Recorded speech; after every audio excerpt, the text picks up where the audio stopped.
Hebrews, Hebrews, Hebrews. This is Prophets of Awakening. It's our Tuesday Tanak and News briefing, the 7th of July, 2026. Okay, I'll be dealing with, I kind of dealt with it the other night a little bit, but the white nationalists just sent a chilling message, so we're going to deal with that. And then we're going to deal with another video pertaining to uh, Trump attacks on blacks. We're going to look at that, African Americans, okay? Go to the YouTube channel, The Prophets of Awakening. Check out our videos. We have over 1,000 or so videos that you can look at, examine, get the meat out. These videos will lead you to the truth of the Holy Scriptures. And if you like what you're hearing or receiving, I'm asking you to like, share, and subscribe to the channel. It'll be greatly appreciated. We have our Cash App at the bottom of the screen for those that want to support this channel and help it move along, okay? That too will be greatly appreciated, okay? For those that don't know, this is a non-Messianic channel. We deal with the Tanak and the Torah, which is from Genesis to Malachi. We don't don't deal with the New Testament, okay? And the Torah is the first 5 books of the Old Testament that were given to Moses, our Savior, our Redeemer, and our Deliverer, the Lord of Hosts. This channel was created to aid and assist all Hebrew Israelites who are waking up to their true identity in these last days and also understanding who their Savior and their Redeemer truly is. Shalom and welcome to this channel, and welcome to our Tuesday night Tanakh and News brief. Okay, we're gonna do our normal, which is a moment of silence, a prayer, and the songs, and then we're gonna start from this day forward. We're gonna I'll pick a chapter out of any of the books or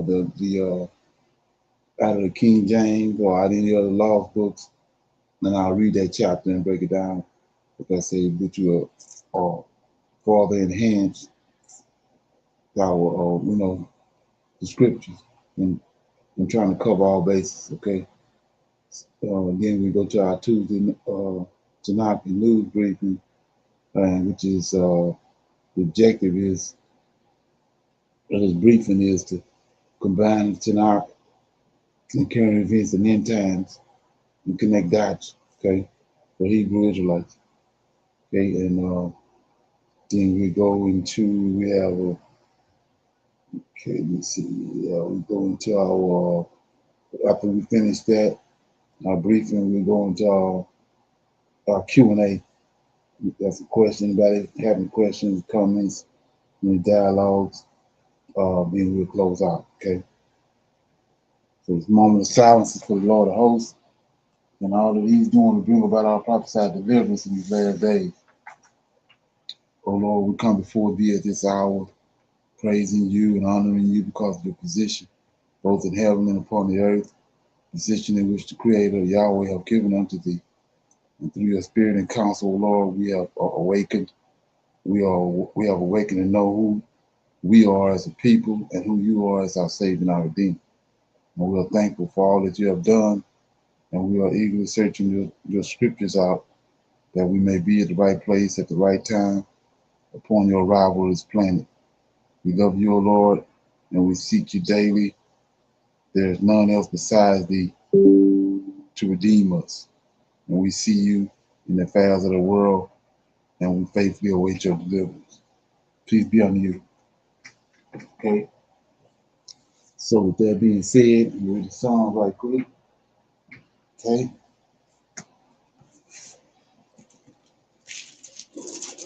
Okay.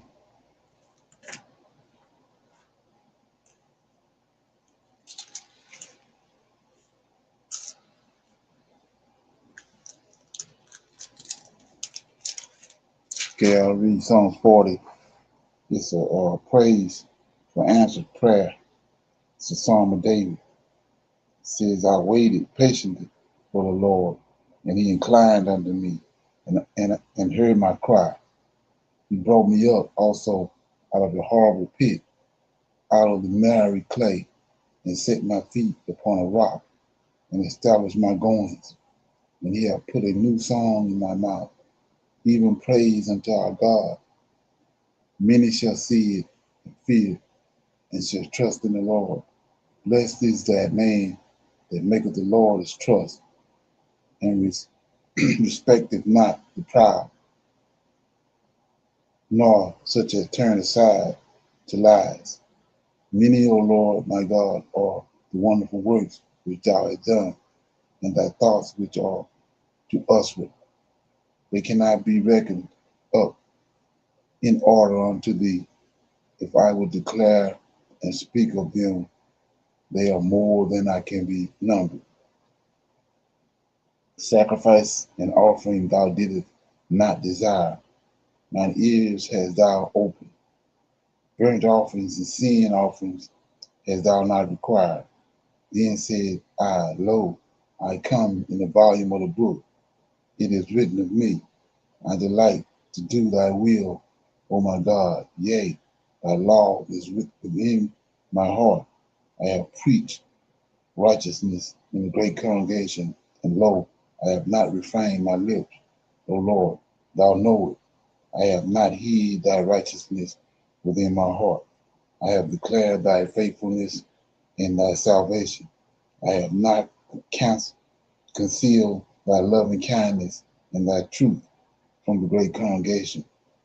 Withhold not thou thy tender mercies from me, O Lord, and let thy loving kindness and thy truth continually praise me. Preserve me, for innumerable evils have compassed me about. My iniquity have taken hold upon me, so that I am not able to look up. They are more than the hairs of mine head. Therefore my heart faileth me.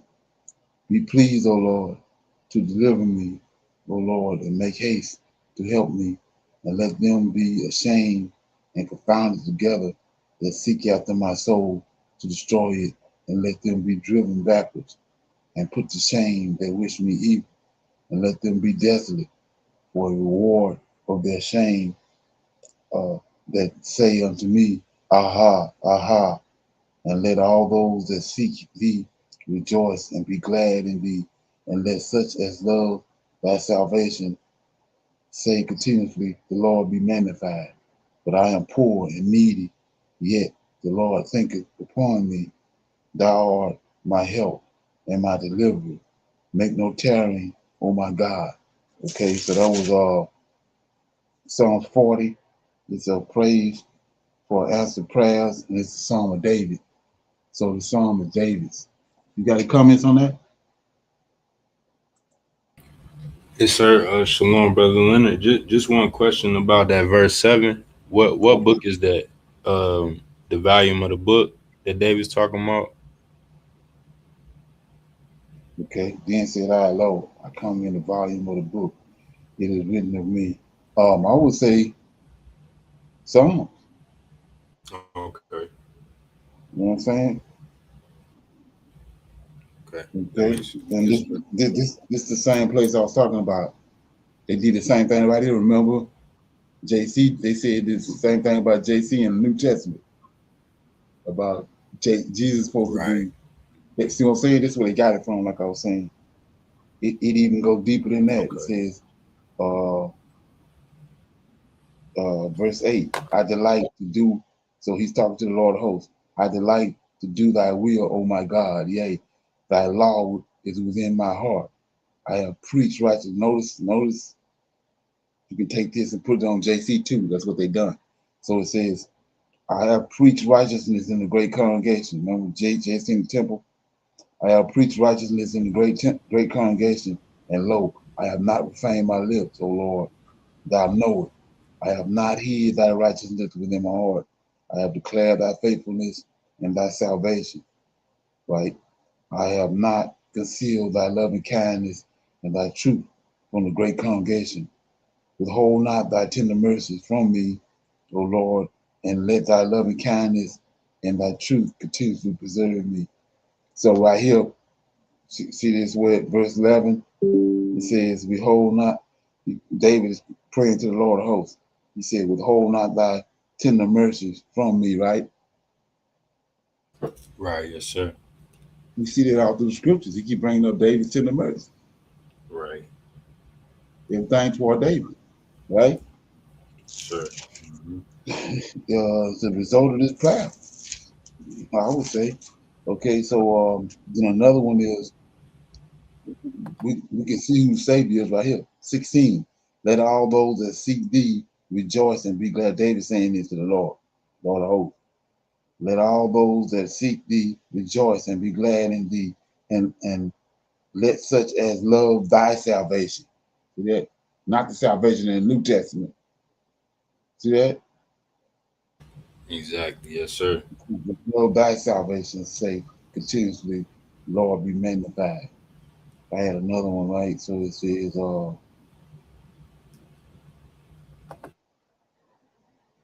okay, back here.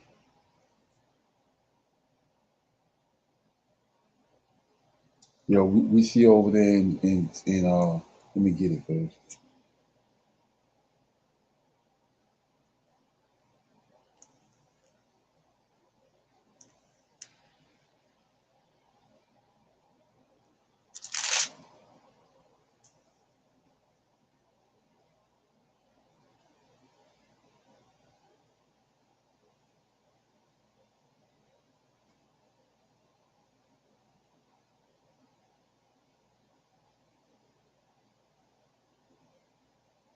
Yeah, so I don't see it, but I go to the verse I was talking about. David said that it said tell us over here. This another precept that talks about David. But a lot of people don't seem to know that. It's in Isaiah. Let me get it. Okay. Isaiah 66 says, Thus says the Lord, the heavens is my throne, the earth is my footstool. Where is the house that ye built unto me? And where is the place of my rest? For all those things have my hands made. All those things have been, saith the Lord. Here you go. But to this man will I look, even to him that is poor and of a contrite spirit, tremble at my word. That's David. He just said that in his song. Let me go back, see if I can walk it down. Okay. He says,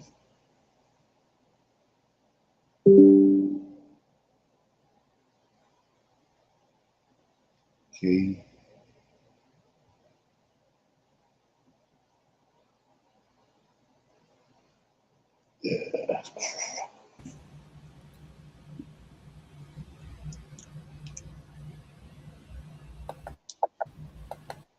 Yeah, I think it's 4. Blessed is the man that maketh the Lord his trust. Respecteth not the proud, nor such a thing.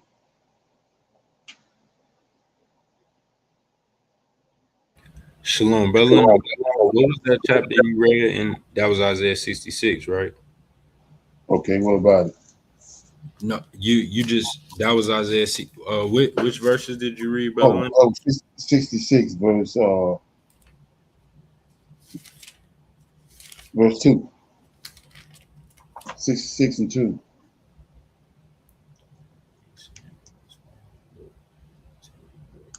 Spirit trembleth at my word. Right.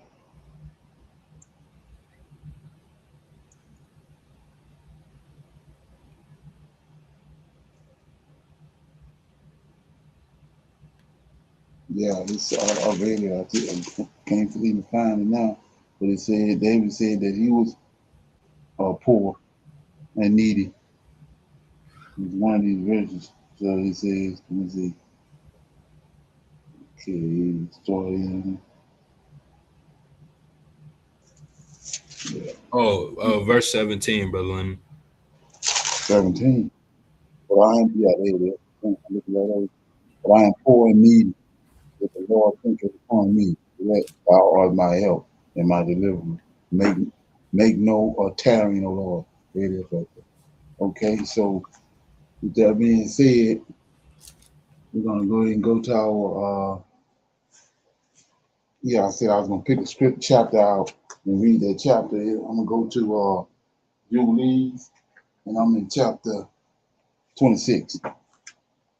Okay, Book of Jubilees. Read that. Chop it up. Okay.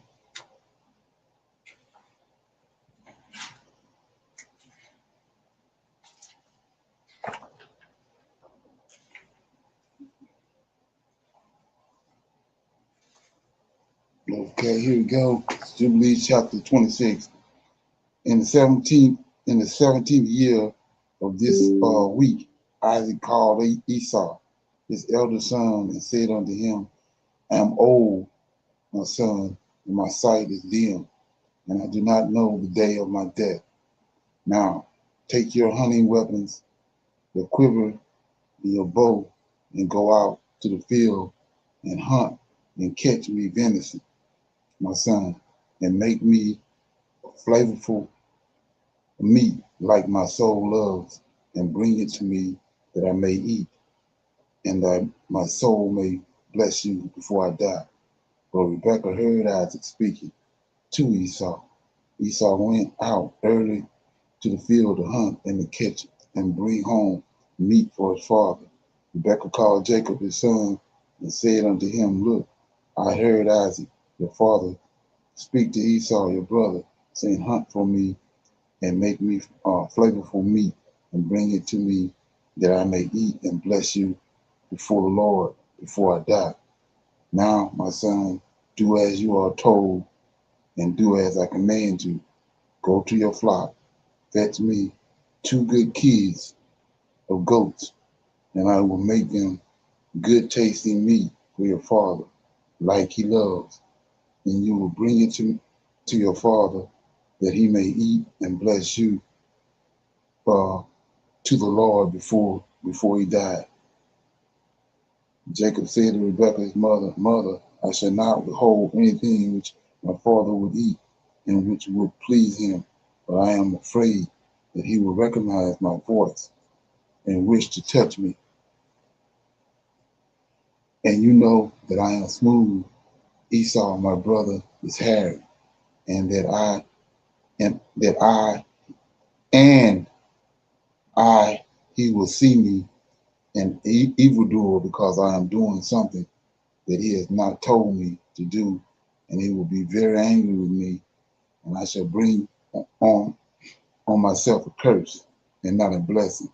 Rebekah his mother said unto him, Your curse be on me, my son. Just do as or you are told. Jacob obeyed the voice of Rebekah his mother and went and brought back 2 good fat goat kids and brought them to his mother, and his mother made them tasty meat like he loved.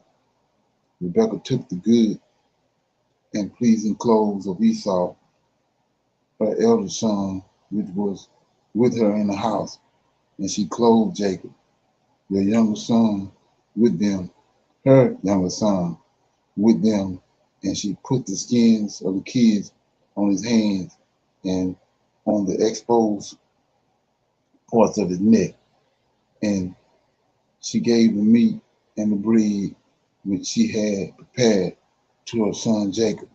Jacob went in to his father and said, I am your son. I have done as you have asked me. Arise and sit and eat of that which I have caught, Father, that your soul may be blessed. Isaac said to his son, How have you found gain so quickly, my son? And Jacob said, Because the Lord your God caused me to find. Isaac said unto him, Come closer, that I may feel you, my son, and know if you are my son Esau or not. Okay. Jacob went near to Isaac, his father, and he felt him and said, The voice is Jacob's voice, but the hands are the hands of Esau. And he did not recognize him because it was a decision from heaven to remove his power of perception. And Isaac discerned not because his hands were hairy as his brother Esau's. So Isaac blessed him. He said, Are you my son Isaac? Are you my son Esau? And Jacob said, I am your son. And Isaac said, bring to me that I may eat of that which you have caught, my son, that my soul may be blessed, my soul may bless you. Jacob brought it to him, and he ate. And Jacob brought him wine, and he drank. Isaac, his father, said to him, come close and kiss me, my son. He came close and kissed Isaac, and he smelled the smell of his raiment. And he blessed Jacob and said, look, the smell of my son is as the smell of a full field which the Lord has blessed. May the Lord give you of the dew of heaven and of the dew of the earth, and plenty of corn and oil, and let nations serve you, and people bow down to you. Be rulers over your brothers, and let your mother's son bow down to you. And may all the blessings that the Lord has blessed me and blessed Abraham, my father, he imparted to you and to your offspring forever. Cursed be he that curses you, and blessed be him that blesses you. Okay?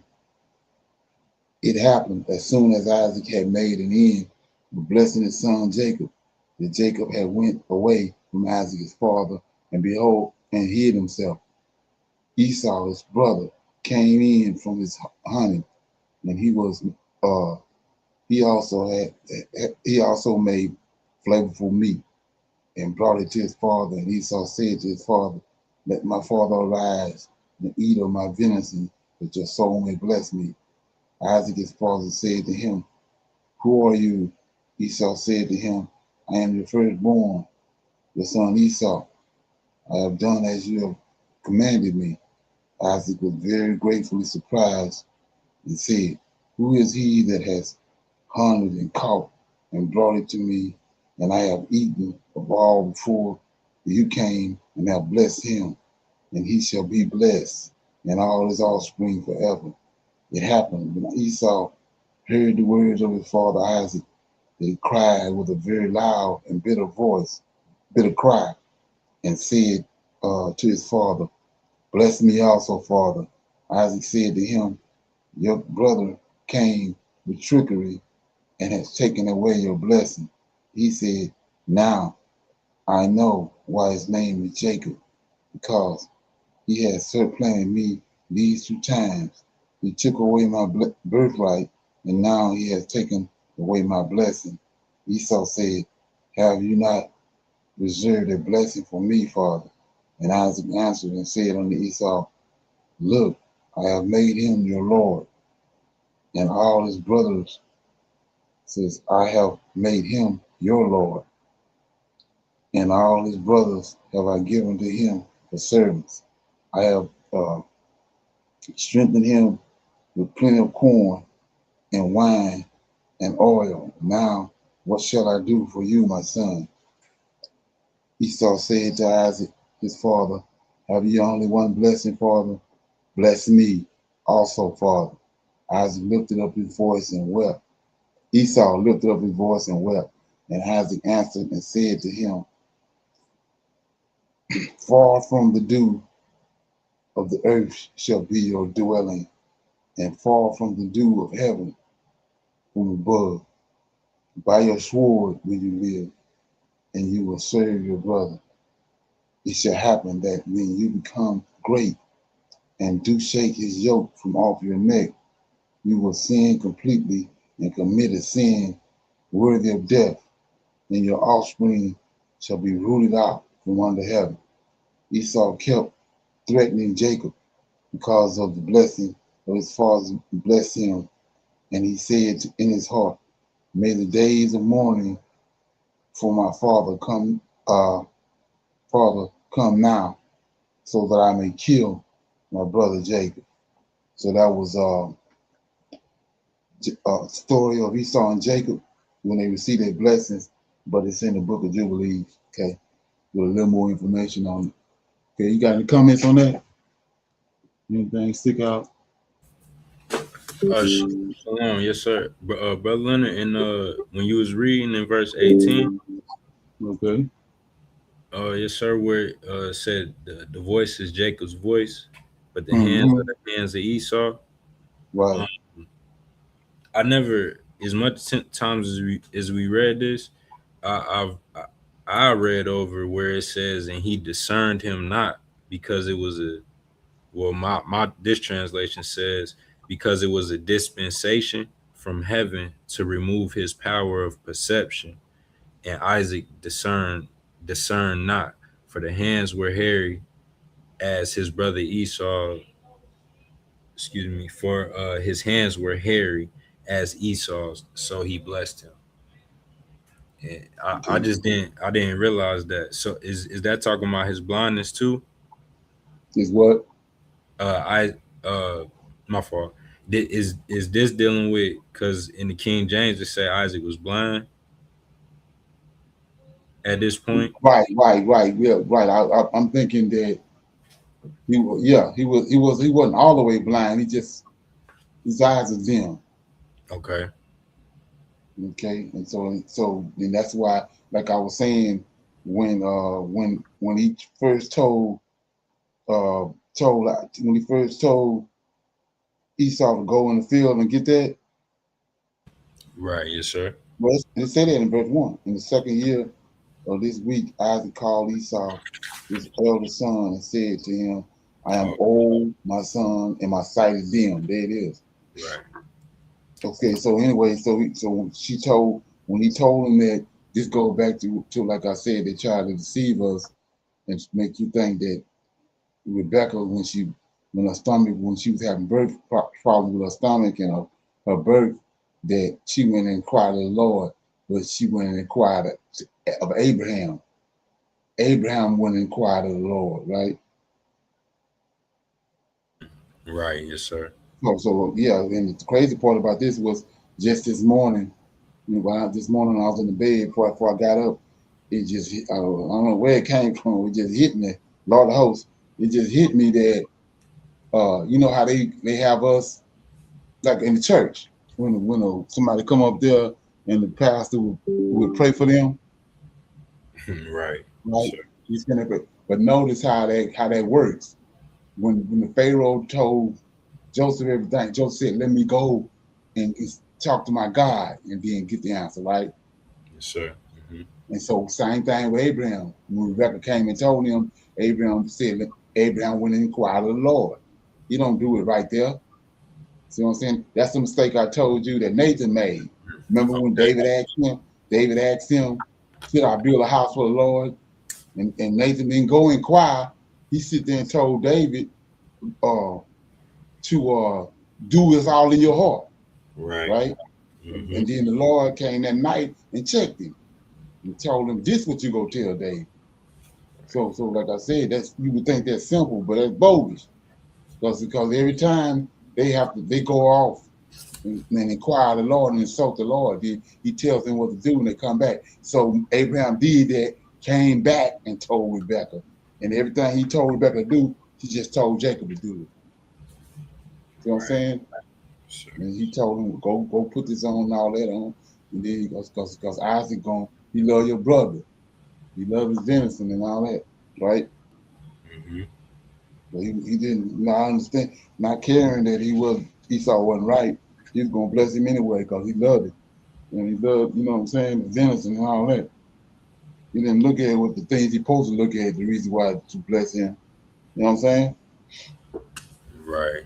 So Sure. anyway, another thing about this is that just was dawning on me while I was reading it. Remember when Michael, uh, Gabriel, and Uriel came they came to Abraham in Genesis 18? Right. Yes, sir. And a lot of people read over it, but we see that uh, he ran to the herd, sent Ishmael to the herd. Ishmael ran to the herd and got uh, a, a, a kid tender and good, right? Right. And dressed it, and then and they sit under the tree and they ate it and ate the meat, right? The three angels. Yes, sir. They Abraham stood there with them. Well, we see the same thing. That's what Abraham. That's what Isaac was telling. That's what Isaac was telling Esau to go do Right. before he died. He went to go got it. Then he got. We see the same thing. He got the bread. He got the meat. and wine and brought it to him. So he's gonna do the same thing. So when Michael came to when Michael came to Abraham in Genesis 18, he had a blessing for him, didn't Right. he? He had a blessing for him, Isaac, Mm-hmm. right? Yes, sir. Okay. So yeah, so we see the same thing happening right. It's happening the same way over and over again. We saw it the other day when Eliezer went to go get Rebecca. What did she do with him? But took him back to the house and then went and got a calf tender and good, ran to the herd and got him, came back, fixed it and brought it into him, right? Right. Seen the same thing. Washed his feet, same thing, all that same thing. Mm. Okay. You got anything else on that? And one more question, Brother Leonard. Where they say, where was that at? Okay, so where in verse 30, Brother Leonard, where it says, and he said, now I know why his name is named Jacob, because he have supplanted me these two times. Right. Um, so is this where it begins that Jacob's name means supplanter? Because Yeah, yeah. I was gonna mention that if you read that, you can see where Esau got something to do with that. Can you read that? right, yes, sir. In verse 30 says, and he said unto him, thy brother came with guile, and have taken away thy blessing. And he said, now I know why his name is named Jacob. Behold, he hath supplanted me these two times. He took away my birthright, and now he hath taken away my blessing. So now you look at that. Why would he say that when he know he sold the birthright? Exact, yes, sir. So that sounds like a third party. You know what I'm saying? But we Right. don't, better friend mate. Okay. Okay. So Mhm. let me see what this person talking about right here. It says, made in the image of Yah, Yah allowed fathers to pass on spiritual, which eventually becomes a physical blessing. Uh, once given, it's done. Right. Good. That's cool. It's got a little more to it than that. But yeah, that's the protocol. Right. Okay. So with that being said, we're gonna go to our Tanak and Tuesday Tanak and news briefing, right? And like I said, the objective of this briefing is to combine the Tanakh and current events with the end times. You know what I'm saying? So because of and if you're wondering what the Tanakh is the Old Testament, so-called Book of Remembrance, right? It's from Malachi, from Genesis to Malachi. We don't subscribe to the New Testament because it's of a Gentile persuasion. So we don't deal with that. The God, the Redeemer, our Deliverer, Savior, our Messiah, all that's in the Old Testament. The Greeks, when they count out Hotel records, they concocted the New Testament. That's what JC is. So if you hang around or you ask some questions in the Q&A, I can break that down. Okay, so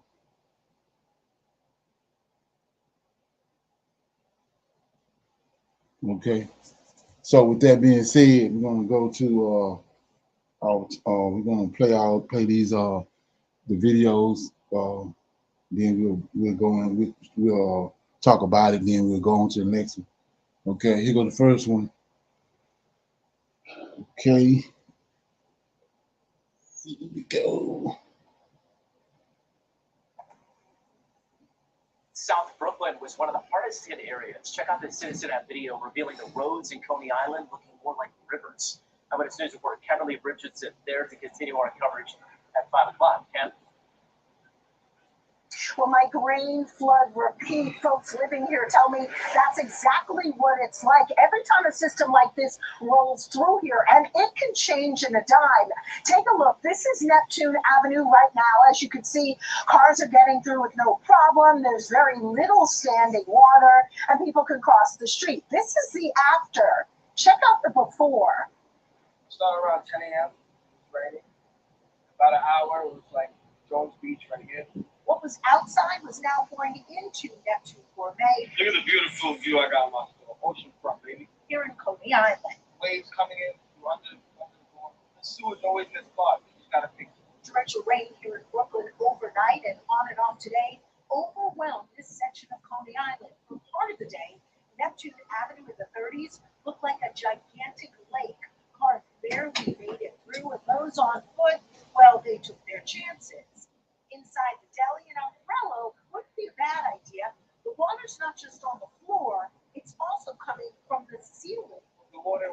So we see right here, and when I see this, it remind me of what we've been talking about, that we're keeping our eyes on this water event, and we keep on seeing New York and Brooklyn getting flooded, being underwater. So keep on alluding to the fact that what they got planned. Okay, you got any comments on that? Right, yes, sir. It seemed like they keep like foreshadowing that it's gonna happen, and it's interesting too how, Brother Leonard, I keep seeing that New York is flooded. New York keeps getting these floods, and then just looking on social media, it seemed like people going on with everyday life. So um that's always interesting too to me. Well, right. And the reason being is they're not tuned in to it. You know what I mean? You have so many people that's not tuned in. They thinking that it's business as usual. That's like these people are doing a slow demo job on America and bringing it down, but they're assuming that America gonna bounce back like it always do. They have no clue on prophecy and the God, the Abraham, Isaac, and Jacob. They are on that's above their pay grade. You know what I'm saying? But actually, it's unfolding right in front of. He's bringing this place down, but they're assuming that America gonna always be here. Okay. Mm. Yeah. So with that being said, we're gonna go to this. I was talking earlier. I was talking about. I talked about it a couple of times last week, and I'm gonna keep talking about it because I think it's part of the plan that's coming up. This 6G, right? So check this out. China just came out with the first satellite tower for 6G. Check it out.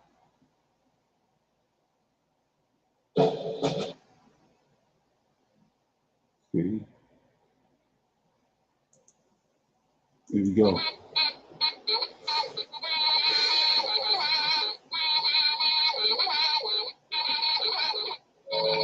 Ever wondered how fast the internet could really get? Well, China is already working on 6G, which could be 100 times faster than 5G. That means you could download 10 full-length movies in just one blink, and it's closer than you think. Let's dive into what this means for the future. What is 6G and why should we care? So let's start with the basics. 6G stands for sixth generation wireless technology. It's the next step after 5G, and it promises to bring super fast speeds, near zero lag, and the ability to handle tons of devices at once. That's a big deal because as we keep adding more devices, smartphones, smart homes, self-driving cars, and more, the networks need to be stronger and faster to keep up. But what makes 6G so special? While 5G has already blown our minds with its ability to reach speeds of up to 20 gigabits per second, 6G could take that to a whole new level, 1 terabit per second. That's 50 times faster than 5G. Imagine how much you could do in just a second, downloading all your favorite movies, streaming high-quality videos, and playing online games, all at the same time without any lag. Mind-blowing, right? China has already made huge strides in 6G research and development, and they are pushing hard to be the global leader in this space. In fact, China is expected to start rolling out 6G by 2030. And even then, we're still a few years away from that. China Unicom, a major telecom company, has already teased that they'll have early 6G applications ready by 2025. This means that some of us could be experiencing 6G before the decade ends. China has been researching 6G since 2019. By now, they've launched a test satellite designed to test 6G tech in space, and they've already built a field test network. They've been working on 6G standards with the International Telecommunication Union to make sure everything is in place for a smooth rollout. Why is 6G so fast? Great question. The answer lies in how 6G is built. While 5G uses millimeter waves to send data, 6G is aiming to use terahertz frequencies. These frequencies are much higher than what 5G uses, meaning they can transfer more data at faster speeds. Imagine a superhighway where cars can zoom without hitting any traffic. That's the power of terahertz waves. In fact, researchers have already achieved data transmission speeds of 206.25 gigabits per second using terahertz frequencies. If that sounds like sci-fi, it's because it kind of is. Some experts believe that when fully developed, 6G could reach speeds of up to 1 terabit per second, which would make data transfer 100 times faster than 5G. What does 6G mean for us everyday users? Well, besides making it possible to download a ton of movies in the blink of an eye, 6G is set to drastically improve our experience in many areas. One of the biggest changes will be in augmented reality and virtual reality. With near zero latency, 6G can make these technologies much smoother and more immersive. This could open up incredible new possibilities for virtual shopping, gaming, and even remote work, where experiences feel almost real no matter the distance. Additionally, 6G will play a key role in developing smart cities. Imagine self-driving cars that communicate with one another to avoid accidents or traffic jams, smart traffic lights that adjust in real time to improve flow, and homes that instantly respond to your needs, whether adjusting the temperature, lighting, or even ordering groceries when you run out. These advancements will make cities more efficient, safer, and more connected than ever. 6G's speed and power could even transform the healthcare industry. Doctors might be able to perform surgeries remotely, guided by real-time data with no noticeable delay, and health monitoring could be done using biosensing technology over the network. With all this, everything will happen faster, smarter, and with better precision. However, as exciting as all this sounds, it also brings challenges, particularly around security, privacy, and managing such a powerful network without creating vulnerabilities. What are the risks with 6G? As cool as 6G sounds, it doesn't come without its share of challenges. Because 6G will carry so much data and connect so many devices, the risks of cyber attacks and data breaches grow significantly. For example, cyber criminals could threaten the massive amounts of data 6G networks will handle. And with more devices connected to 6G, like smart fridges or even wearable health devices, hackers will have more entry points to attack. So we see right here, it's not hard to connect the dots. The 6G tied to the data center, right? Exactly, yes, sir. Okay, yeah. So, like I said, we've been talking about this and we've been watching it unfold. So I played that video to play this one right here. Okay.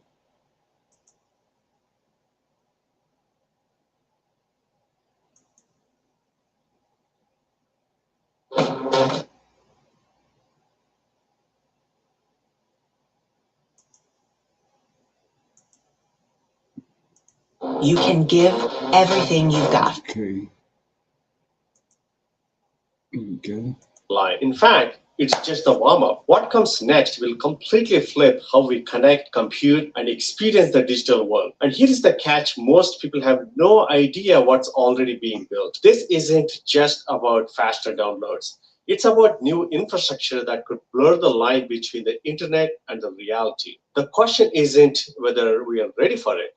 The question is, who is controlling what's coming next? Let's get one thing straight. The conversation about what comes after 5G is not about bumping up your signal bars. It's about redefining how wireless systems function at the most basic level. We're talking about 6G, but the number doesn't capture what's really happening. If 5G was about connecting more devices faster, 6G is about creating intelligence at the edge of the network. Imagine if the network itself could understand what you need before you even ask. That's the direction this is heading. 6G is still in development, but countries and corporations are already fighting over it. The race is on. The US, China, the EU, South Korea, and Japan are all throwing resources into labs, test beds, and pilot projects. And the goal isn't just better performance. It's about control. Whoever builds and patents the foundational tech behind 6G will shape the global digital ecosystem for the next 30 years. Right now, the conversation. Did you hear that? It says whoever lay the foundation for the 6G, they're going to control the world for the next 30 years. Who do you think that is? Israel. Okay. Centers on what's called terahertz frequencies. 5G expanded into the millimeter wave band. 6G is looking to go even further up the spectrum. That unlocks huge bandwidth potential but comes with trade-offs. These frequencies can carry massive amounts of data, but they don't travel far and they don't penetrate walls well. So if you want 6G to work, you need dense networks of micro-base stations, reconfigurable surface on buildings, Right, that's tiny, why, fast. That's why they got so many. That's why they're building so many data centers. Because of that simple fact right there. Processors everywhere. You need a distributed intelligence. That's why chip makers are already working on ultra low power AI chips that can run in your shoes, your glasses, your car mirror. These chips don't need to talk to a supercomputer. They are the supercomputer on a microscopic scale. 6G is where connectivity meets perception, but perception has implications. If the network sees everything, who owns that visibility? Who decides what gets remembered, what gets erased, what gets monetized? These aren't tech questions, they are governance questions. Because in a 6G world, data isn't just collected, it's interpreted, scored, and acted on automatically. Okay. Yeah. Let me get this right quick, man. Say Israel, Israelis, not Israel. What you mean?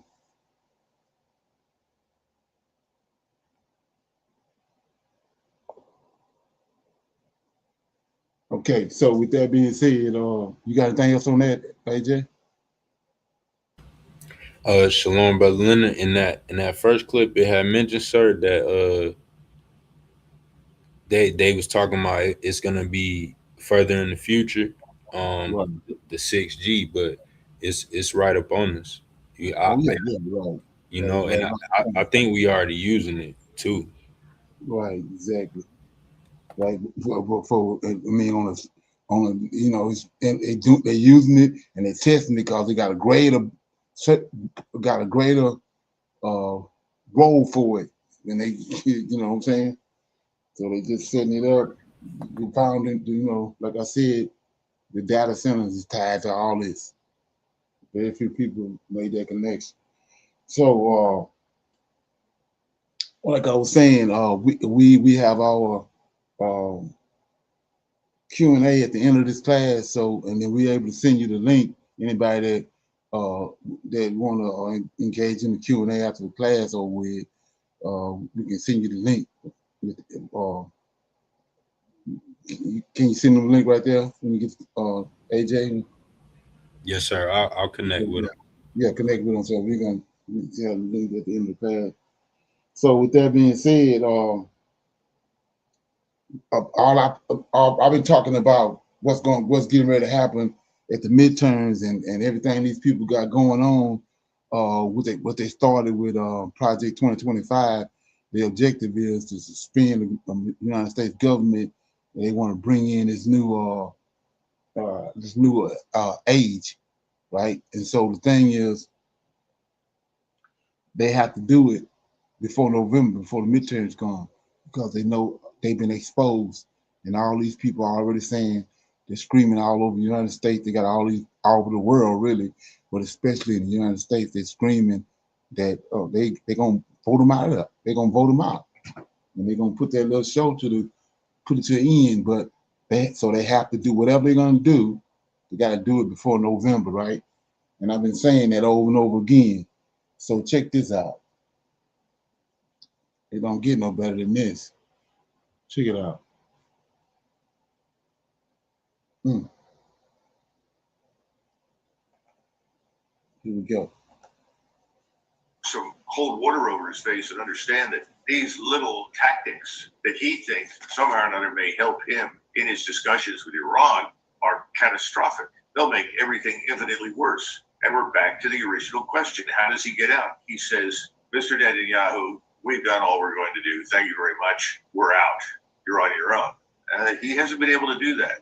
He's under duress. But unless he does that, Netanyahu and the IDF will continue their invasion, occupation, and killing in southern Lebanon, and that will provoke the Iranians to either withdraw from, violate, claim they don't have to comply with, whatever you want to call it, the MOU, and the fighting will start again.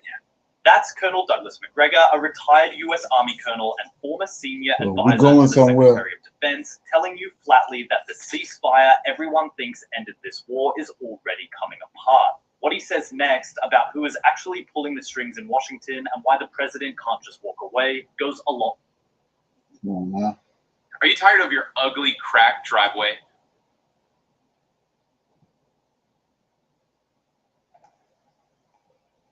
Okay. Listen to this. I've been asking this question all week, and there doesn't seem to be a consensus on the answer. Is the Strait of Hormuz open, or is it only open to those who are approved by the Iranians? I think the latter. I think the Iranians are still controlling it effectively, and it looks like a great deal of their oil has been allowed to leave and head for China. How much of everybody else's, it's hard to tell, but keep in mind there's something else that continues to plague the Strait of Hormuz. That is, the insurance companies are not happy with the situation. They don't buy into this notion that the war is over and the problems are being solved. So I think we have to take that into consideration as well. Our friend Larry Johnson has a piece out this morning making a similar argument and concluding that this will keep the price of oil high till the insurance companies are satisfied. I don't know what it's going to take to satisfy them, Colonel. Apparently, a non-Iranian ship, unapproved, that tried to get through was attacked yesterday by the Revolutionary Guard and was forced to turn around. God only knows if that had insurance. Well, first, I think we have to ask you who this Revolutionary Guard is that was resurrected from the dead. After all, we said that we sank their navy and destroyed their air force and defeated them militarily, so how could they do anything? So that's the first question. Second part, obviously, being facetious, but right. I think we're in for a long haul here. People are saying, oh, well, look, the price of oil is still not rising as fast as we thought. In fact, it's falling. Things are getting better. I think Wall Street is delusional, and it's going to take another 2 or 3 weeks for the impact of this entire mess to really strike home here and around the world. Because let's assume you get 1,000 ships through the strait over the next several weeks. They'll take whatever they've got someplace, dump it, and then they've got to come back and refill. How long does this take? How long do you wait? How many people in the meantime don't have what they need, whether it's fertilizer, nitrogen, all the various petroleum products? So I think it's a long way from out of the woods. Let's put it that way. Is the U.S. Navy still, I mean, it was some distance away, sort of going through what some of our guests have characterized as just a performative blockade because it was so far away. Is it still there? Do we know? Well, I know that the Navy has an announced departure. Have some of the ships left and gone somewhere else to reprovision or change crews or are new vessels on the way. All of that could be possible. But I think the key point is the one that you just made, Judge. And it's the thing that nobody really wants to talk about. This is part of the problem we've got with change in military affairs and technology.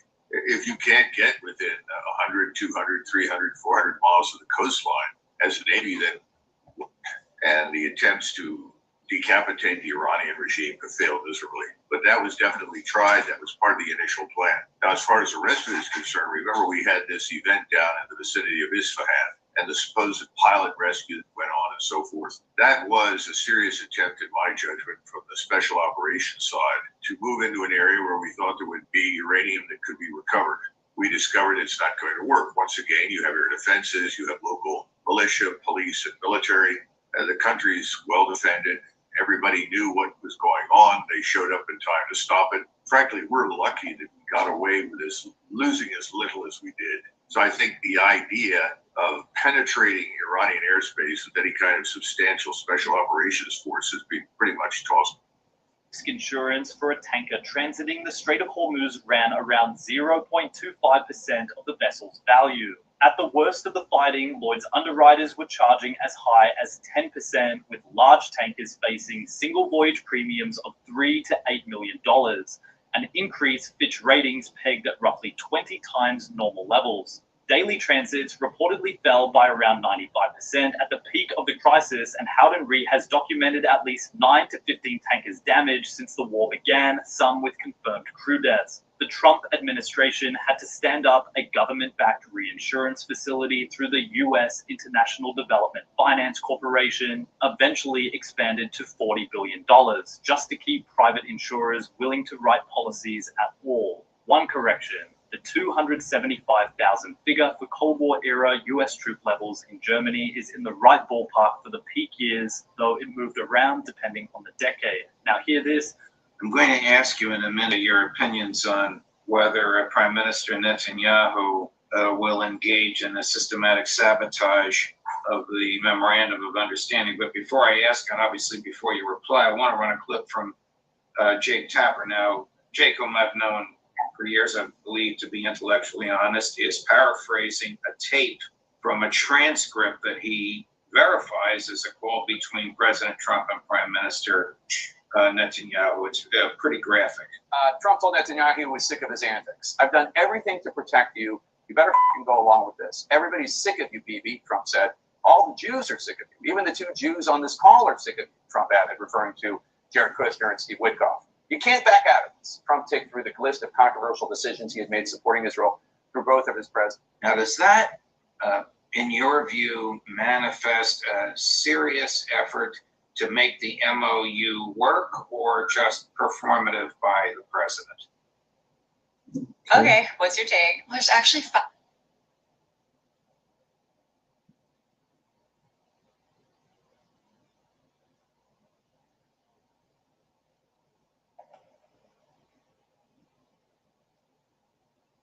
Jews are talking to their Jews, and their Jews are talking to our Jews, and the Jews have decided they don't like each other, I suppose.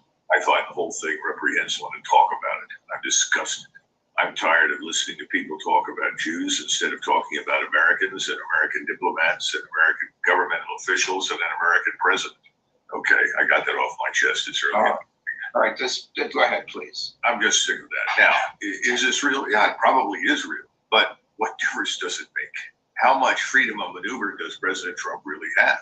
And what have they got on him? Is he under duress? I think he's under duress. This man never wanted to go to war with Iran to begin with, as far as I can tell. That was certainly the case 5 years ago. So what made him do it to begin with? And then once he got into it and he figured out this was a catastrophe, the Israelis and their agents in the United States wanted him to continue to bomb and bomb and bomb. You know, bomb your way to success, kill your way to success, just keep bombing. You know, the old Air Force argument, well, drop some more bombs, eventually it'll work. He rejected that, to his credit. That's a good thing. He went along with this MOU, although he hates it because he knows he's effectively admitting that, you know, we lost militarily. But, you know, I think it's probably real. But again, what difference does it make? The only way out of this is a military solution, and that military solution is not to attack. It's to disengage, which is why I wrote the piece I did on the Substack, Judge. Right. You know, your Substack, which I commend to everyone, Judgment Day for Trump's War, is a profound act of military understanding, personal courage, and intellectual honesty. To say they can't do anything without knocking buildings down, and that he is close to giving it to Syria. And he is talking about empowering Syrian President Ahmad al-Shara to actually go into southern Lebanon and fight Hezbollah, because the president believes that he would do a more precise job in terms of the way he would deal with Hezbollah, not knocking down buildings, but fighting them on the ground. If this is accurate, does the president know what he's talking about? So there's McGregor breaking down Netanyahu and Trump's current status, but one quick correction here. The $250 million figure Colonel McGregor references later did not originate as payment tied to this ceasefire. Miriam Adelson, the Trump megadonor who owns the Israeli newspaper Israel Hayom, pledged that sum at a White House Hanukkah reception in December 2025 in the context of urging Trump to consider a hypothetical third term, not as a transaction over the Iran deal. Everything else here checks out. The $700 million GEF-110 engine sale to Turkey for its Khan fighter is real. The State Department formally notified Congress on June 24, 2026, timed just days ahead of the NATO summit in Ankara, and it moved forward despite objections from some members of Congress over Turkey's ownership of the Russian S-400 air defense system. Ahmed al-Sharaa is Syria's actual transitional president following the fall of the Assad government, and Israel Hayom really did run an open letter this month accusing Trump of, in its own words, betraying Israel over the deal, one of the most direct rebukes a major pro-Israel outlet has leveled at him.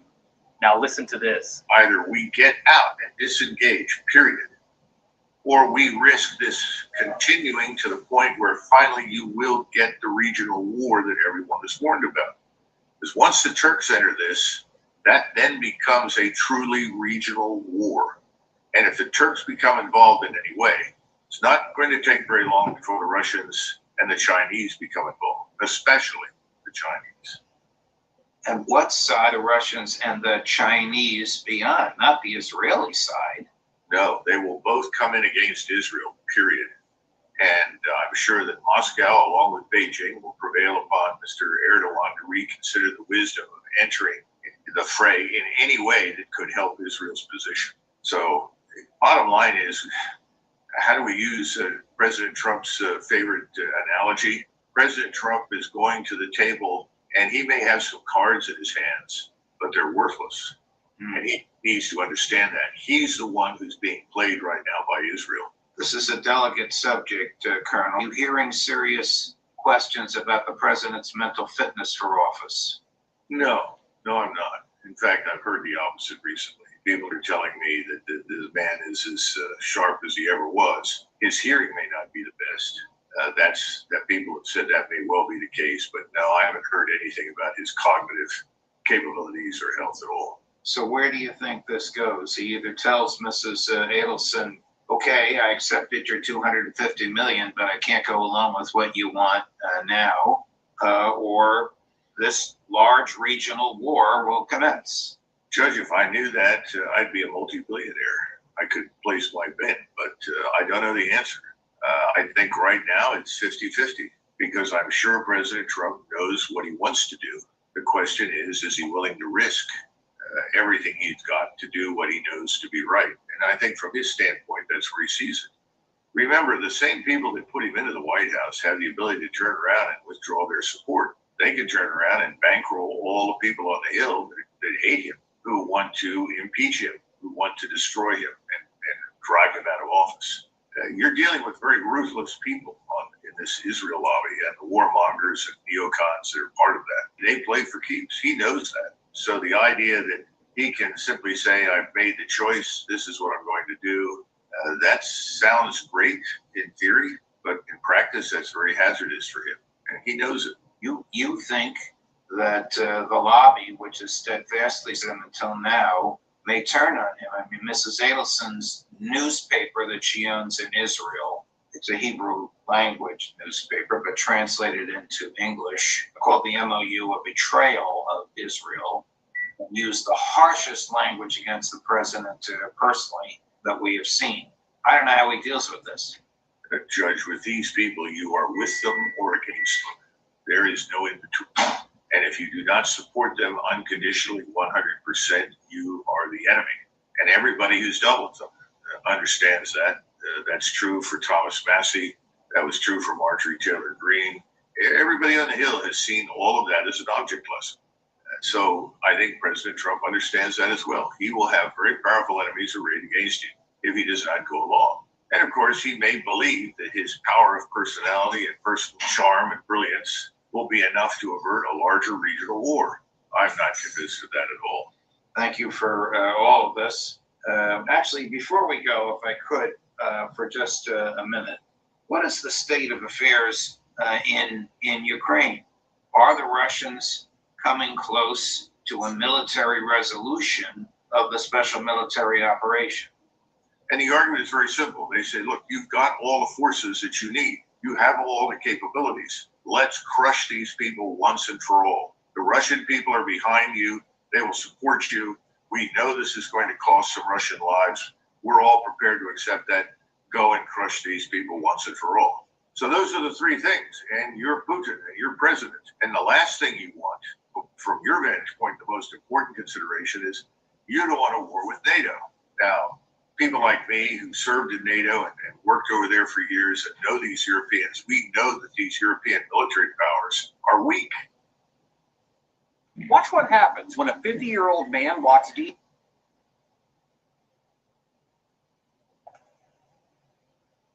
Whatsoever of conquering Russia, they'd be hard-pressed to defend against the Russians if the Russians launched any sort of serious attack, which of course the Russians don't want to do.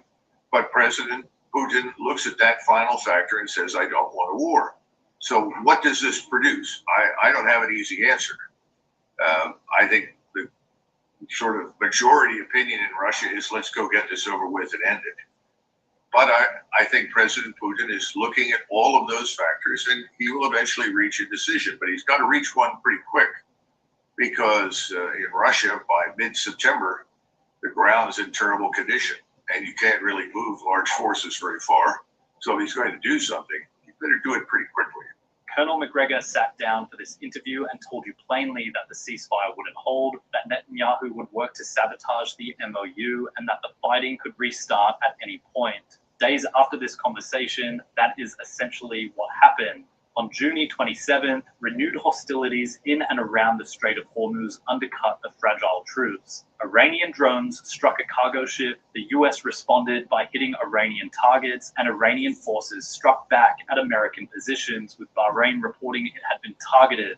War risk insurance, which had only just started to ease after the ceasefire, is right back to bracing for prolonged elevated premiums, according to insurers tracking the market this week. The deeper thread running through this interview, a US Navy presence that can't get close enough to the coastline to matter, a $700 million engine sale being used as leverage with Turkey, and a megadonor's own newspaper publicly accusing the president of betraying Israel, all points to the same conclusion McGregor reaches. This ceasefire was never built to survive contact with the people who have the most to gain from it collapsing. Subscribe and we'll keep bringing you the full context, not just the... Okay, you got anything on that? Shalom, Brother Leonard. Another factor to that time frame that you keep telling us about, right? Like how something about to happen and they got to make they move fast. I think he was just talking about the terrain in Iran in the fall. You know, it's gonna be snow and stuff out there. I think so.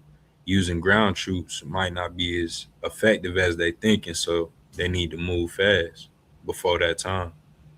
Right. So when you look at that, not only he mentioned September, but not only we see the election coming up in November on the west side, on America's side.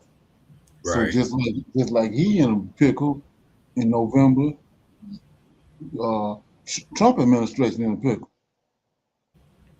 Right, yes, sir. And then you say, Brother Leonard, that Israel's is coming up too, right? Right, yes. All this happening in November. Mm-hmm.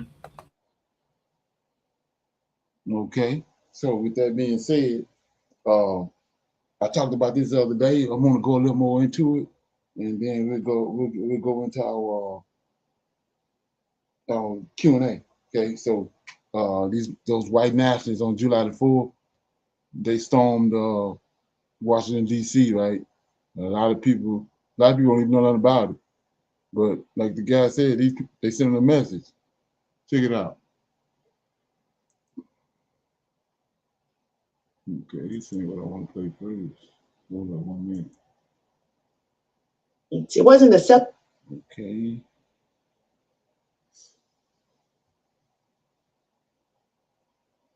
Yeah, I'm gonna play this. Okay. Celebrations. Check this out. I see that photo and I see America's workplaces. I see America's school systems. And those men are wearing masks, but they go and they surround women like her in their workplaces. They will go back to a place where they can take off their mask, and then they will be working someplace where their noxious ideas, will be put in place in hiring decisions, in decisions about who gets a mortgage and who doesn't. However, when I look at them marching, trying to project power, I don't see power, I see fear. So if you don't know, it was a mass march by these white nationalists, I think the name of the Patriot Front, that bum rushed Washington, D.C. on the 4th of July, okay? I see the projection of fear. I see people who are afraid of a future that has already arrived. My people, this is not footage from the 1960s. This happened over the weekend, July 4th, on the very day that America celebrated 250 years of independence. Hundreds of masked white nationalists marched through the streets of Washington, D.C., just blocks from the U.S. Capitol, in matching uniforms, carrying flags, marching in formation in broad daylight, not hiding their identities because they were ashamed, hiding them because they wanted the message to be bigger than any one person. And within minutes, the images were everywhere, spreading across television screens, social media feeds, and news outlets around the world. Think about that for a moment. On the day that America was supposed to be celebrating 250 years of freedom, one of the defining images coming out of the nation's capital wasn't the fireworks. It wasn't the parades. It wasn't the celebrations. It was this. And perhaps what was just as striking was the government's response. So today we're breaking down exactly what happened in Washington, D.C. on July 4th, why it matters far more than you think, and what this moment reveals, not just about America's future, but about the future of the West. And then we're going deeper, yes, to look at why people across Africa and the global Black diaspora should be paying very close attention. Okay. Because Patriot Front didn't just crash America's birthday party. It walked into the space that America left empty. And it should be a warning for everyone, all of us. Let's break it down.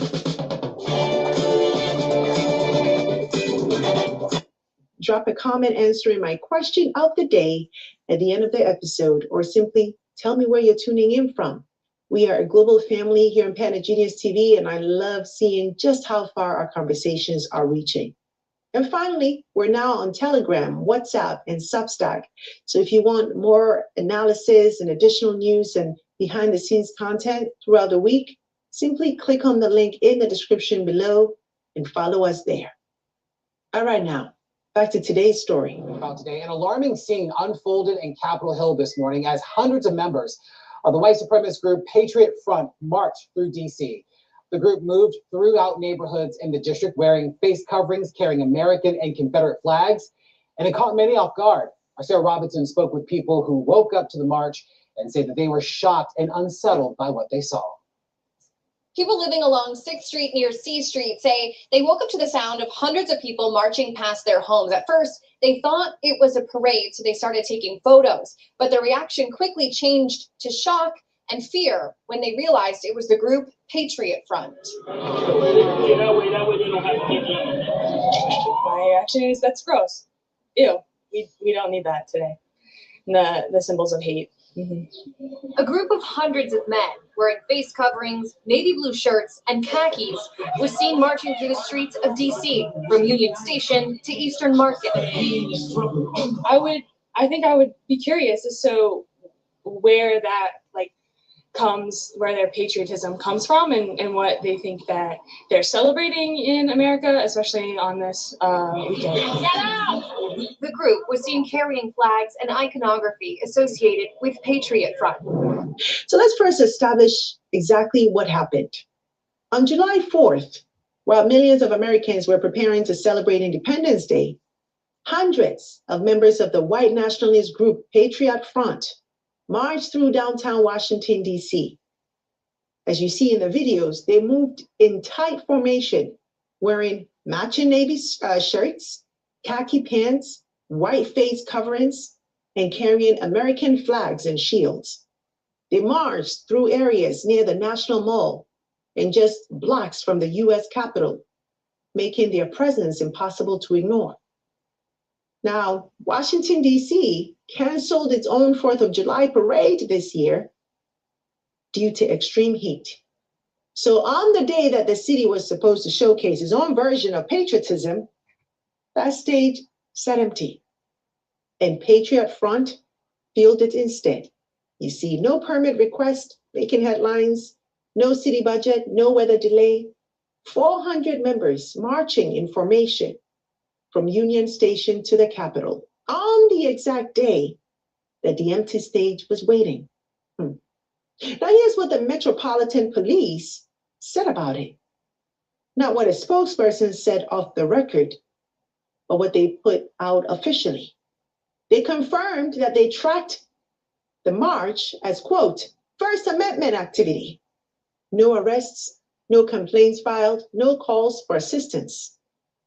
I want you to sit with that phrasing for a second. First Amendment activity. That's the same legal framing used for a peace rally, a union protest, a Sunday farmers market petition table. Same label, but very different content. Now, to be fair, the group does have a legal right to assemble. An MPD's job isn't to arrest people for marching without cause. That's not the failure here. The failure is bigger than any one police report. It's the vacuum. You know, a parade canceled, a Capitol with no organized patriotic counter image that day. And into that empty space walked 400 masked men whose founding organization traces back to a rally where someone died. We'll come back to that. Patriot Front didn't need to fight for the spotlight on Saturday. Nobody else showed up to compete for it. Up front, Patriot Front is a white nationalist and white supremacist group that's been around for nearly a decade now. They sprung out of a splinter group from another group called Vanguard America that was present at the 2017 Unite the Right rally in Charlottesville, Virginia. And it was taken over by one of their members through a hostile takeover. Since then, they've grown significantly in popularity and in size. And their message to America is that it is for whites only. That means nobody of color, no LGBTQ, anybody else that doesn't subscribe to that sort of ideology. And their slogans and their iconography really conveys as much. The fascio symbol that was used by Benito Mussolini's National Fascist Party in Italy. This was decades before this group ever existed. So the aesthetic says founding fathers, but the actual lineage says fascism. And this wasn't their first time in DC this year. The same group marched in Washington back in January during the March for Life. Saturday wasn't an isolated incident. It's a pattern. And patterns are the thing just another extremist group framing conveniently ignores. This group has become known for highly choreographed public demonstrations, coordinated propaganda campaigns, and carefully staged marches designed to generate maximum public attention and media coverage. In other words, what we witnessed on Saturday was far from spontaneous. It was organized, it was deliberate, and it was designed to be seen. Next question. What is the 4th of July to a person still in bondage? His answer, in short, a celebration built for one group, mourned by another on the same calendar date. He wasn't speaking in the abstract. At that moment, the liberty being celebrated nationally didn't apply to enslaved Black Americans, not symbolically, legally. The Declaration's promises were, in his words, an inheritance shared by some, not by all. Look at France, where the National Rally has become one of the country's most powerful political forces on a platform centered around immigration, national identity, and French sovereignty. Look at Germany, where Alternative for Germany has surged in national and regional elections by arguing that Germany must reclaim control of its borders and redefine what it means to be German. Look at Italy, where Giorgia Meloni came to power, promising tougher immigration policies and a renewed emphasis on national identity. Name with some people. Because this story isn't really about masks or uniforms or one march through Washington. It's about a deeper struggle of our identity that is reshaping politics across the Western world and beyond. But I see that photo and I see America's workplaces. I see America's school systems, and those men are wearing masks, but they go and they surround women like her in their workplaces. They will go back to a place where they can take off their mask, and then they will be working someplace where their obnoxious ideas, will be put in place in hiring decisions, in decisions about who gets a mortgage and who doesn't. However, when I look at them marching, trying to project power, I don't see power, I see fear. I see the projection of fear. I see people who are afraid of a future that has already arrived. They are afraid of an America that is multicultural. They are worried about a multicultural democracy. They are worried about losing power. They want to create an America where white people and white men are dominant. And, America has to then decide, do we want to hold on to our superpower status? Do we want to be prominent in the world, or do we want to be a supremacist nation? Because, if we do not produce enough college-educated white men to drive our GDP. When you go to the doctor, who is serving you? When you go to the hospital, who is serving you? When you look at our economy, who is holding it up with their hands and their shoulders and their intellect and their hard work? That is the America that will keep moving us forward. Nah. Okay. What you think? Shalom, Brother Leonard. Just she was talking about that's what was taking us forward in America. They breaking all that down now with this Greater Israel project with the 6G and all of that. Sure. Right. Specifically. Yeah, I'm getting ready to deal with that right here. Check it out. But that she was saying, this ain't just coming out of nowhere. That was planned, but it's a bigger picture to it. Check it out. Even being terrible at what they're doing has still proven to be disastrous for our country. And it is, in part, the posturing and from the White House and the president. That is stuff that validates and excites the worst bigots in the country, and that is consequential. But it's more than that, too. We are now about 16 months into what has been, from day one, a concerted and intense targeting of Black Americans, specifically by this president and by this administration. On his first full day in office, he proclaims war on diversity efforts, not only in government, but in any institution in the country over which he can exert leverage, everything from schools and universities to law firms to private businesses of every stripe. He then immediately started firing some of the highest profile Black public officials in the whole US government, seemingly regardless of any other thing about them. I mean, right away, we get the firing of the chairman of the Joint Chiefs of Staff, Charles C.Q. Brown. We get the firing of the Librarian of Congress, Carla Hayden. And then it's Gwen Wilcox from the National Labor Relations Board. And then it's Robert Primus, the chair of the Surface Transportation Board. And then it's Alvin Brown from the NTSB. And then it's Peggy Carr, the head of the National Center for Education Statistics. And then it's Willie Phillips from FERC, from the Federal Energy Regulatory Commission. And then it's Lisa Cook from the Federal Reserve Board of Governors, and on and on and on.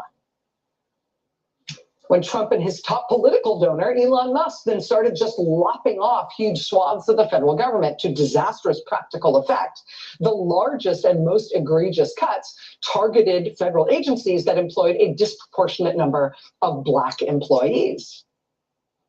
Reporter Erica Green wrote about this a few months ago for The Times, noting that nothing had moved backwards in the federal government for Black Americans this quickly or this far in over 100 years.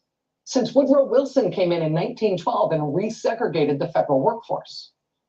Quote, Black employees were fired or demoted to lower level jobs, relegated to separate and inferior lunchrooms and other facilities, and accused of making white women feel unsafe. Those who remained were humiliated. A Black worker in the Postal Service was surrounded by screens so white workers would not have to look at him. Another employee had a cage built around him to separate him from his white counterparts. A clerk in the Treasury Secretary's office was assigned to rewrite all correspondence to address Black employees by their first names. There was a plan. In this plan, I want you to listen to it very carefully and very clearly. The plan. Librarian of Congress, Carla Hayden, by her first name, when he crowed publicly about firing her for no reason.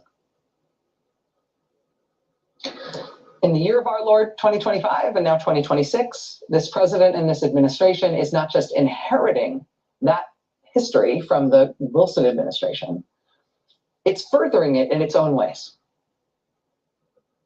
Since 1965, there has been an executive order in effect. It was signed by Lyndon Johnson, 1965. Since 1965, all federal contractors have been banned by executive order from discriminating on the basis of race, color, religion, sex, sexual orientation, gender identity, or national origin.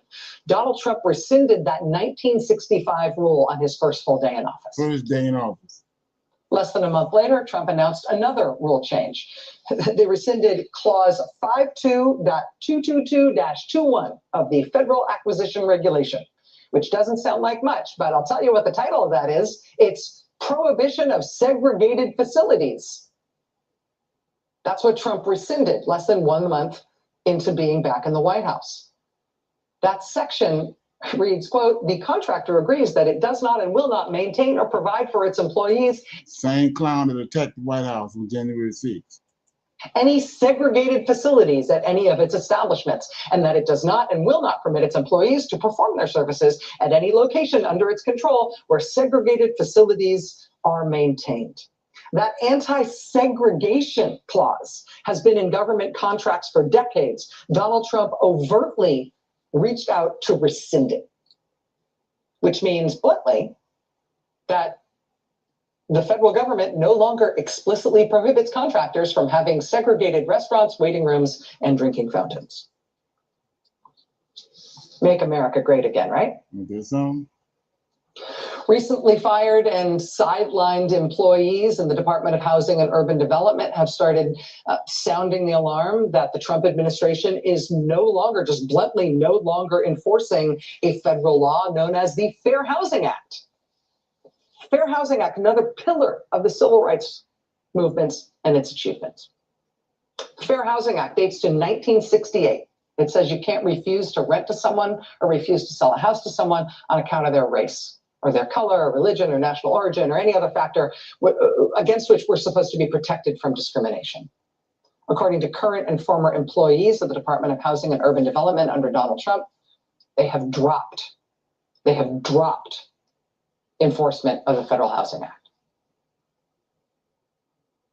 In Trump's first year back in office, Black unemployment spiked in this country from 6.2% all the way up to 7.5%, making it the highest of all racial groups. Under Joe Biden, Black unemployment had been at a record low of 4.8%, spiking now under Donald Trump. The Trump administration, generally speaking, is bad at its work. It is bad at what it sets its mind to in all sorts of ways. But Black Americans, African Americans, have been targeted by this administration in a concerted way that has nevertheless been devastating, even though the Trump administration isn't good at anything they set their mind to. And that was all before the conservative majority on the US Supreme Court, including all of Trump's appointees, voted to effectively end the Voting Rights Act a few days ago. As soon as the court said they would take up that case, people started mapping the worst case scenario for what Trump and the Republicans would do, particularly in the South, if the court gutted the Voting Rights Act of 1965, the crowning achievement of the civil rights movement. And the before and after looks like the snapback after the end of Reconstruction. Exactly. After the Civil War. I mean, look at the state of Louisiana there. A third of the population of Louisiana is Black. Louisiana's Republican governor canceled congressional elections that are already underway in that state to rush through new maps that will presumably make sure that even though 1/3 of the population of that state is Black, there will be no Black representation in Congress for Louisiana at all. All this before November. Okay. You got anything on that?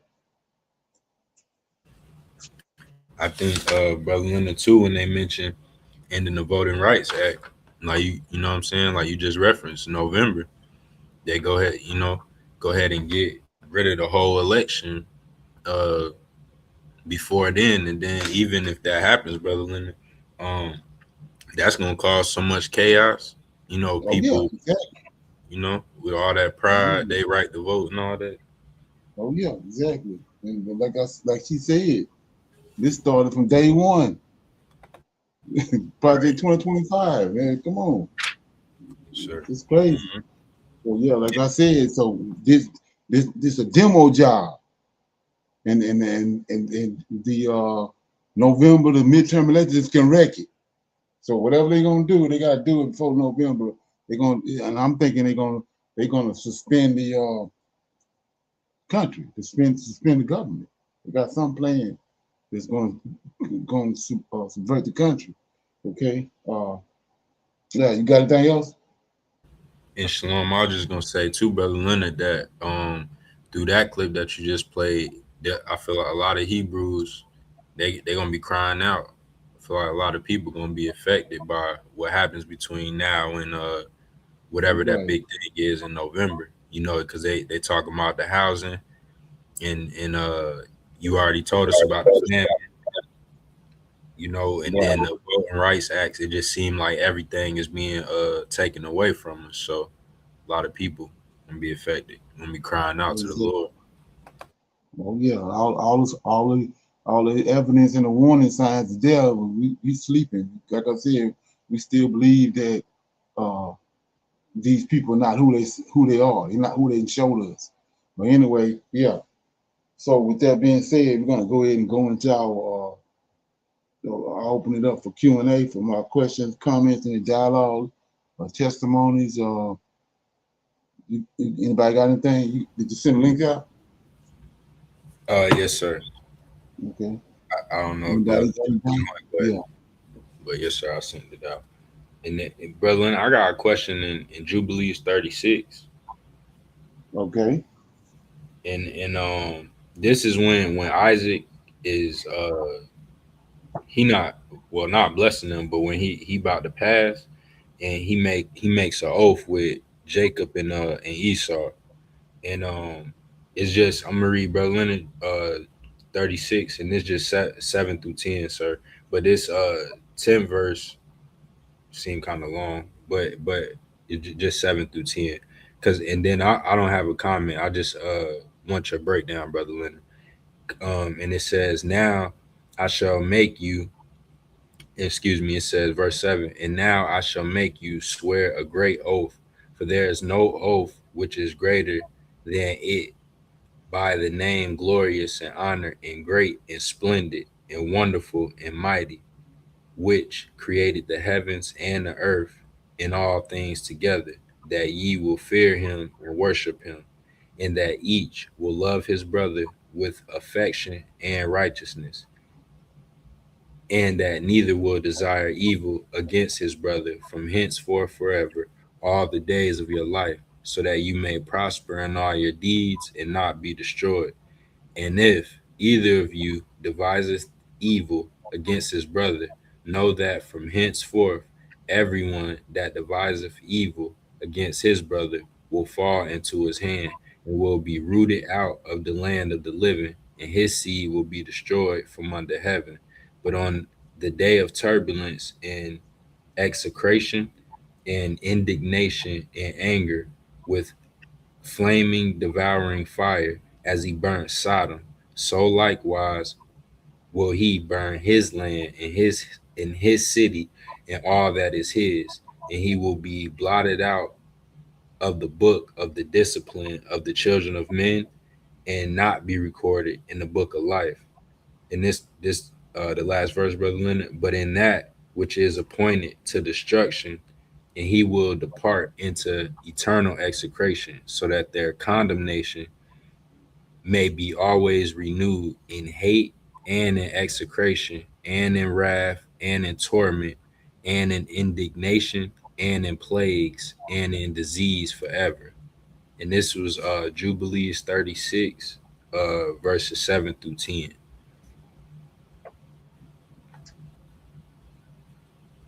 Verse 10 is Esau. Right. Yes, sir. Mm-hmm. Right. So, yeah. And then the name in verse 7, the name is um, Michael. Okay. Yahweh. You know, I mean, that's all we got to go with. You know, they spell that, they spell his Michael name all different type of ways, but he was the first thing that was the most high. He was the first being he created, and everything was set in place by him. He said he used him to say that's who the Lord of hosts, that's who Yahweh is talking to in the creation story in the first 7 days. He's communicating with another being. He said make light. And then when that he made the light, then he looked at it and he said he critiqued it. And he said do this, and then he did it. Then he critiqued it, and that's what they did. They usurped that understanding when they created John chapter 1, and they put JC there, the word. But when you go to Genesis and the creation story in the beginning, Yahweh is talking to another being. And when you understand who this being is, it's Michael El, which is he who is like Yahweh. He operates just like Yahweh. He created him. He looked, along with the other 6 angels. He created 7 angels. He formed 7 angels in the very beginning. And like I said, I was communicating with somebody the other day about they keep saying Elohim, using that name for Yahweh when Yahweh is not Elohim. Elohim is plural for El. El is an angel. So Elohim is more than one. So what is Elohim? These 7 angels he created. The book of Enoch tells us about. And they all through the Tanakh, through the Old Testament, but they've been marginalized.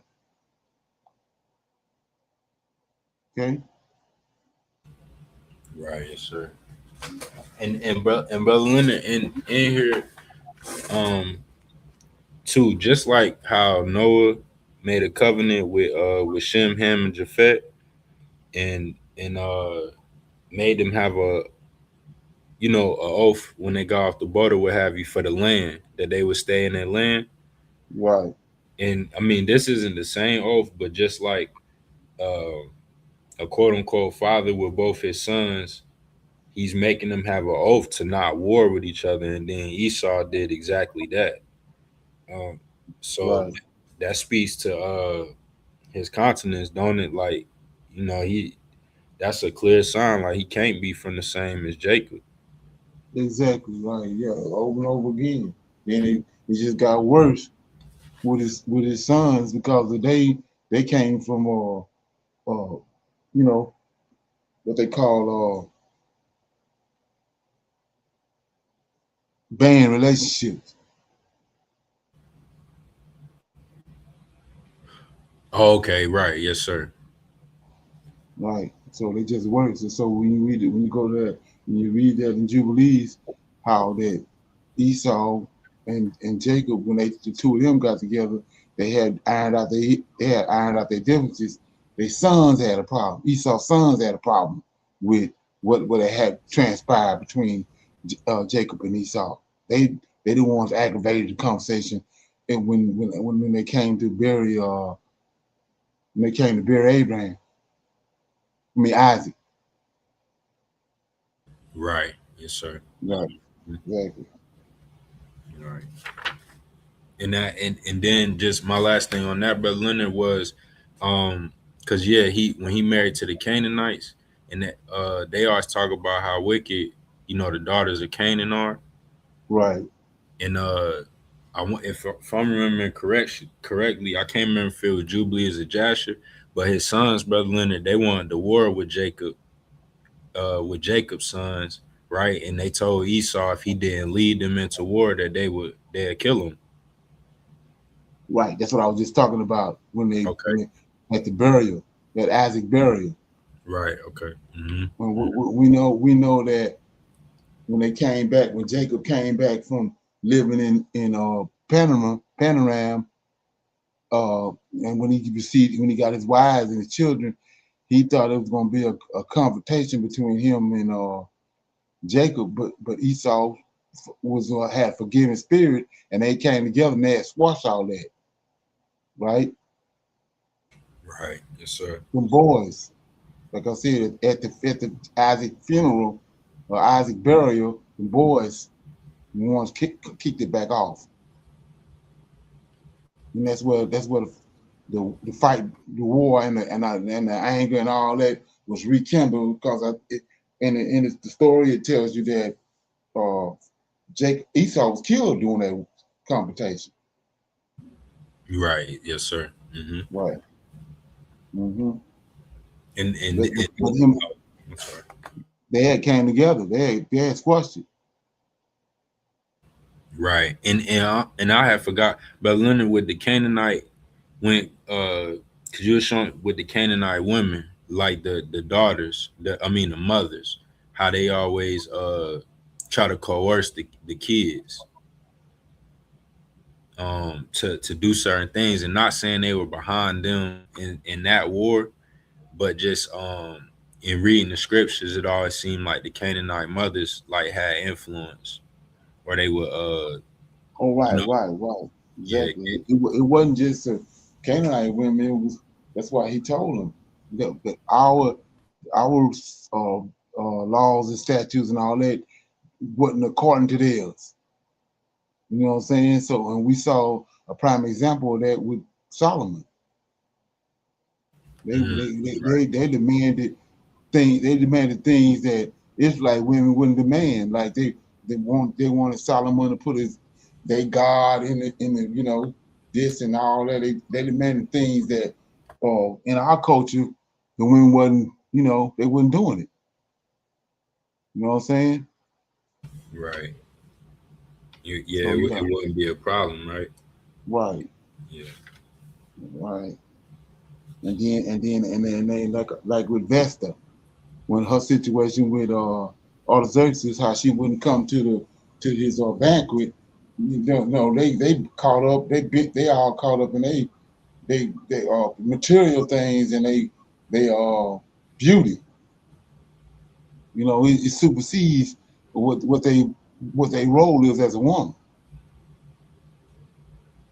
Okay. Right. You know what Okay. I'm saying? Because of them, it's a problem when it's a problem in Israel if you go, because like I said, all laws, the statutes, and commandments, that's not it has nothing to do with us. But in the other people cultures, it's the difference. Like I was telling you, how they shine that. A lot of people don't pay attention to movies, but they give you so much information in the movies on 300. It wasn't this guy came. He's a mighty man because of the way they played it. He came riding up on a horse. He had these skulls, like 8 or 9 skulls on a chain, with the crown still on it. So they was all kings that he had killed. So evidently he was a dangerous man, a mighty man. And the protocol was that these when they have meetings or they come together for wartime or discuss anything, women wasn't there, but Leonidas had his wife there. So that was they wasn't they it was like they got vexed. You know what I'm saying? Right. Right. Okay. Oh yeah. And that's all I have, brother Leonard. Right. Yeah. So I wanted to say that we have Q&A at the end of our classes. So and if you want to come in and deal with the classes, or you want to come in for the Q&A, you can call 337-802-0889, and we can start giving you the link, or you can get the link when Q&A starts. However it is, I mean, like I said, over here, Prophets of Awakening, we're not gonna bite, and we ain't about competitions. So it's about making everything plain, rightly dividing the scriptures, and coming to the proper conclusion. Okay, like I said, ain't gonna bite. Ain't no wolves over here. Okay. So with that being said, let me say shalom, shalom, and another shalom. I see everybody. We got our reading through the Tanakh tomorrow night, 7 to 9 p.m. I'll see everybody then. The women can come in through YouTube. Shalom. Shalom.